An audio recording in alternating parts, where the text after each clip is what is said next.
Welcome back to our ArchiCAD videos. Right now we're going to show you how to put walls in. Now we're going to do a real simple little setup here. Basically all I've done is I've started my ArchiCAD program. I've come up to the residential default template. I've used my default every time to make sure things don't go sideways on me, just because I don't want to have to fight some of the other stuff. Now, important things to note. One, if you haven't done the interface yet, do not erase these. These are your elevation markers. They show where your view is taken from. The extent of that line shows the extent of the view. If your house extends beyond it, we'll move them. Do not erase them. They relate directly over here on your navigator bar to the elevations that are already noted. Now, you by default have a first floor and a second floor. You do not have a foundation. We are just going to start with our first floor and work our way from there. Now, I'm on the wall tool. We have an outside face, inside face, center face. So I'm going to leave that alone for right this moment. I'm going to check my wall tool right here, and basically I'm just going to pull it up and look at it. I have a wall exterior generic. If I want to assign a wall type, like I know I'm going to have siding and I know it's going to be 2x6 exterior walls, I'll pick that. If I know I'm going to have brick veneer with 2x6 wood studs, I'll use it. But whatever I'm looking for, I go through this list right here. Otherwise, I'm going to use the default generic for right now and customize it later. So for what we're doing right now, I'm going to go with siding. It's going to be 2x6 exterior walls, and that's where I'm at with it. So I click on that one. Now I'm going to leave this. I can play with the surface if I want and have it on default.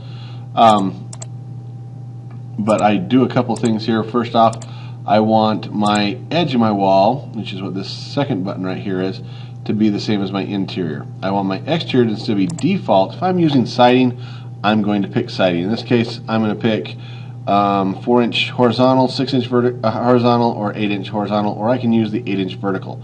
For what I want to do right now, I'm going to pick the 8-inch vertical for just a minute, just to do something different on the siding. So once I've got that, I go OK, and then I start drawing. Now, I'm just going to click and drag. Now, notice the darker side of the line, that is the outside of my house. So I'm going to point it in the right direction. There it is. And I'm simply going to put in, say, about, let's go 15. That's 15 feet, not inches. Anything you type in this program assumes feet. Now, if you can see the light gray grid that's showing up in there, each box on that grid is roughly 4 feet by default. I can change that, but I haven't. So I'm going to go 15 feet. There he is. Now I'm going to go straight up, and I'm going to go 2 feet up, and I'm going to attach back on, come straight over 6 feet, or 72 inches. But let's just go 6 feet here. I'm going to straight back down 2 feet, straight over again. Now I'm going to extend it.